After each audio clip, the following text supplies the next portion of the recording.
Hello. This video animation provides a brief overview of installation guidelines published by the Masonry Veneer Manufacturers Association. To further enhance the cladding, Waterway rain screen mats have been incorporated to create space for water drainage and ventilation. This assembly answers an increasing demand for envelope integrity, reducing potential problems associated with water penetration. Let's begin. We'll start with your typical framed wall. We want to install a sill screed followed by your weather-resistive barrier. Your sill screed has a solid 3.5-inch metal leg that creates a transition from the framed wall to your foundation. Your weather-resistive barrier should be 2 layers of material. Each of those should be equal to a 60-minute grade D tar paper. You can also use house wrap or a combination of both. We'd encourage you to consult with your manufacturer for specific recommendations. You should also install your weather-resistive barrier in a shingled fashion, ensuring a free flow of water from the top of the walls to the bottom. You generally want to offset the seams and joints in your second layer of weather-resistive barrier from those of your first.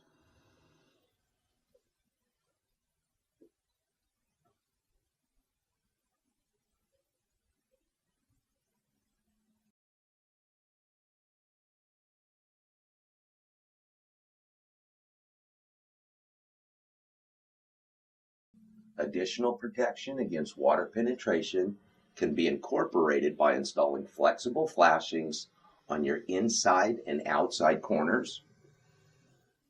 And once your weather-resistive barrier is installed, we're ready for the Waterway rain screen drainage mat. We basically just roll it out over the surface of the wall and hammer staple it into place.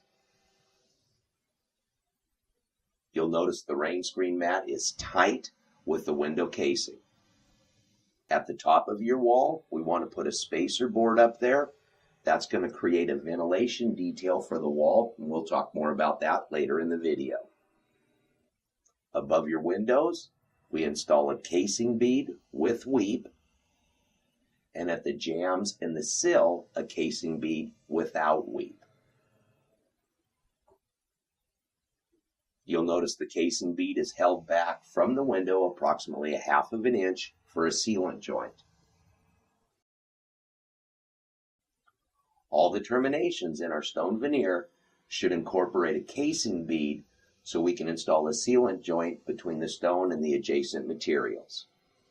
Now we're ready for our metal lath or woven wire, typically a 2.5 pound metal lath or a 17 gauge 1.5-inch wire.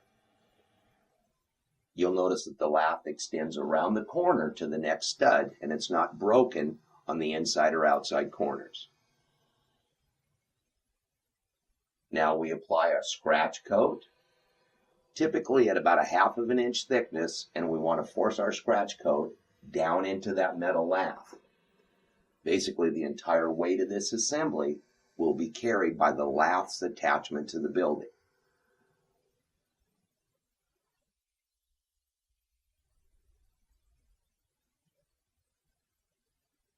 Once your scratch coat starts to firm up, we want to put a horizontal rake into our scratch coat.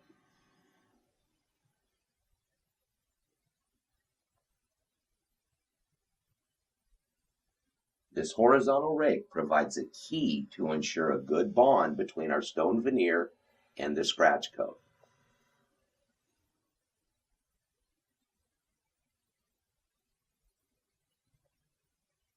While your scratch coat is curing, you can install your sealant joints. We want to place backer rod down into that opening, followed by your sealant, typically a urethane or a silicone. And you want to tool the wet sealant to make sure we have positive contact on each side of the joint and also create the proper geometry. Now that our scratch coat's cured, we're ready to install our stone veneer. With so many profiles, you should once again consult with your manufacturer. But for the purposes of this video, we're applying a 1/2 inch thick mortar bed on the entire back side of the stone. The stone should be placed on the scratch coat about 1/2 inch from its final position. We want to force it down into that key, maybe rock it back and forth a little bit, and then slide it to its final spot. Incidentally, once you install your stone, you want to make sure that it's undisturbed until it makes positive contact and the mortar bed starts to firm up and create that bond.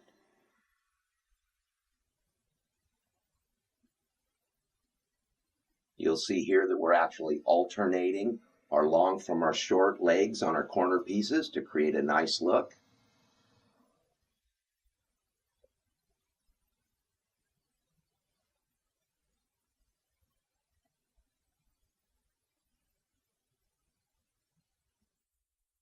And also, because we have a sealant joint around the window now, it'll be helpful to take pieces of stone with a fairly straight edge so that you can place those directly adjacent to our sealant joint. The sealant joint needs to be visible and it needs to be serviceable. We're no longer going to grout from the stone to the window.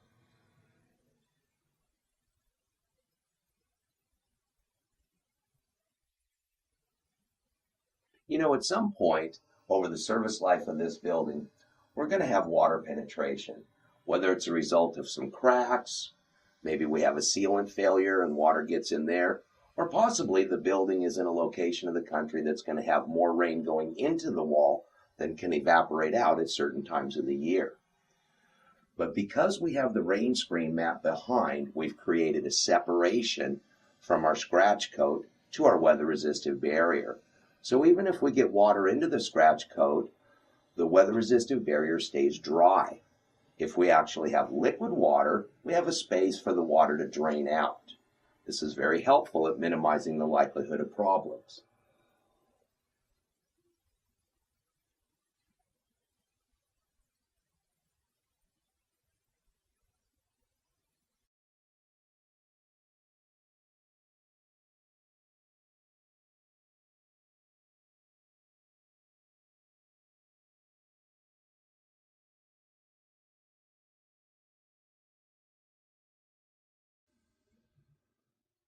If the profile selected requires grouting, you'll want to consult with the manufacturer.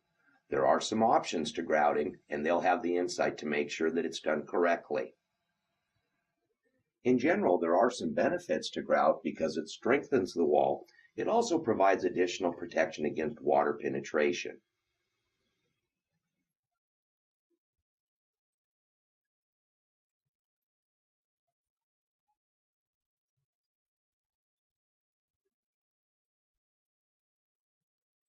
You'll notice at the top of the wall, we've created a gap between the top of our stone and the trim board we've placed earlier. That's because behind the wall, with the Waterway rain screen mat, we have created a space. In the space, there's dead air. In the morning, the air is cool. As the sun comes up on the wall, it'll warm that air behind the stone veneer. The warm air is going to want to rise. The warmer the air, the more moisture vapor it can take with it. So what happens is the warm air rises and comes out through that space, and cool, dry air is introduced at the bottom. This actually creates ventilation behind the wall to help dry everything out and once again reduce the likelihood of problems with water penetration. Once your grouting is done, we've put a painted trim board at the top and we've completed the stone veneer. For demonstration purposes, let's take out the sealant joint and also the backer rod, and let's take a look from the side to see how the rain screen mat can help get the water out of the walls. You see we've got our ventilation detail here. The rain comes down inevitably to the face of the glass, and whether that's surface tension or maybe wind pressure, the water goes in behind the stone veneer. With the space that we've created, you can see that it simply falls down to the bottom of the wall and exits out across the sill screed. It's a very effective concept. For additional information, specifications, or details, give us a call anytime. 1-800-305-1045. or check us out on the web at stuccoflex.com. Thank you very much.